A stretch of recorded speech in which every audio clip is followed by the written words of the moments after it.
Bismillahirrahmanirrahim. Assalamualaikum warahmatullahi wabarakatuh.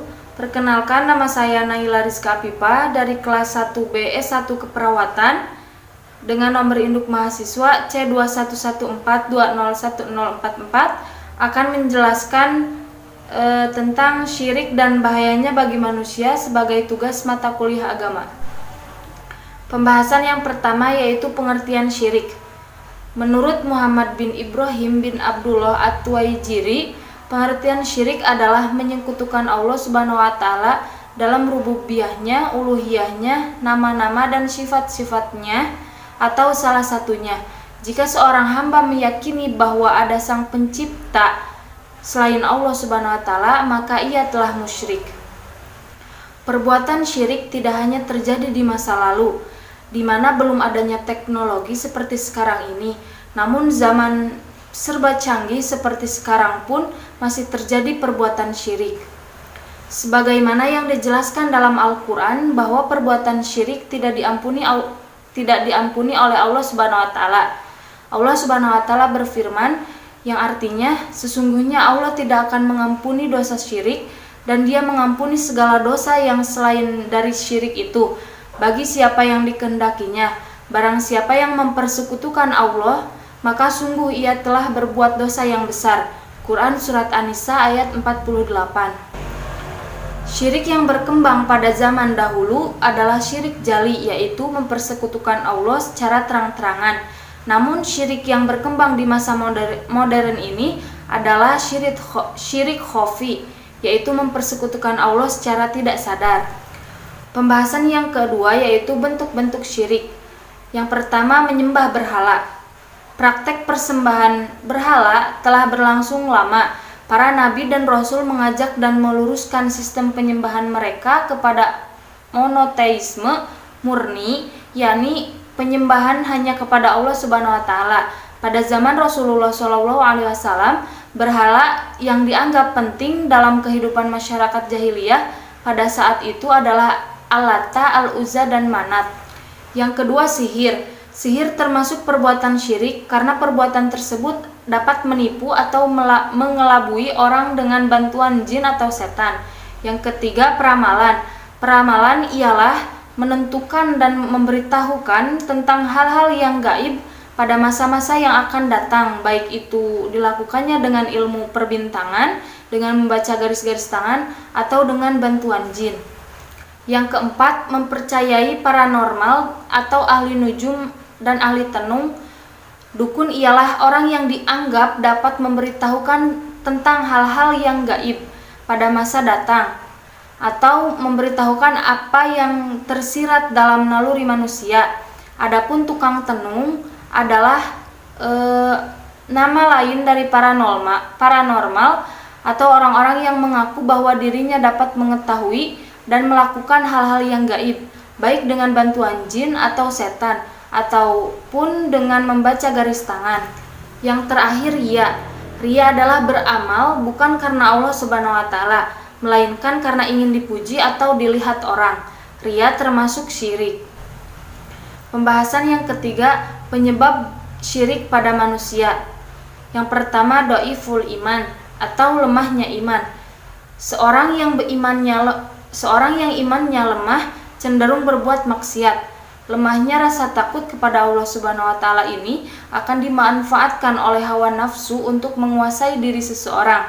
Ketika seseorang dibimbing oleh hawa nafsunya, maka tidak mustahil ia akan jatuh ke dalam perbuatan syirik seperti memohon kepada pohon besar karena ingin segera kaya, atau selalu merujuk pada para dukun agar penampilannya tetap memikat hati orang banyak.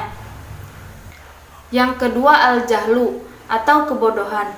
Karenanya, masyarakat sebelum datangnya Islam disebut dengan masyarakat jahiliyah, sebab mereka telah diselimuti oleh ego nafsu sehingga tidak mau mengikuti kebenaran, atau memang mereka tidak tahu mana yang benar dan mana yang salah.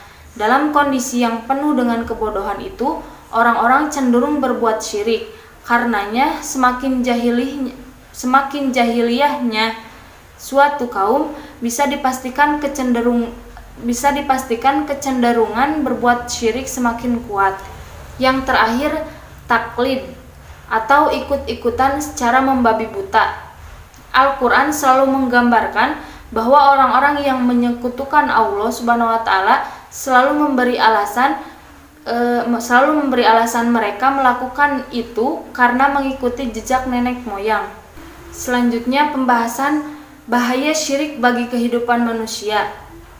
Adapun bahaya syirik bagi kehidupan manusia antara lain: 1. Menghancurkan seluruh amal. Firman Allah Subhanahu wa Ta'ala yang terjemahannya, sesungguhnya jika engkau berbuat syirik, niscaya hapuslah amalmu dan benar-benar engkau termasuk orang-orang yang rugi. Quran Surat Az-Zumar ayat 65. Yang kedua, jika meninggal dalam keadaan syirik, maka tidak akan diampuni oleh Allah Subhanahu wa Ta'ala. Firman Allah Subhanahu wa Ta'ala yang artinya, sesungguhnya Allah tidak akan mengampuni jika disekutukan, dan Dia akan mengampuni selain itu bagi siapa yang Dia kehendaki. Quran Surat An-Nisa ayat 48. Yang ketiga, pelakunya diharamkan masuk surga.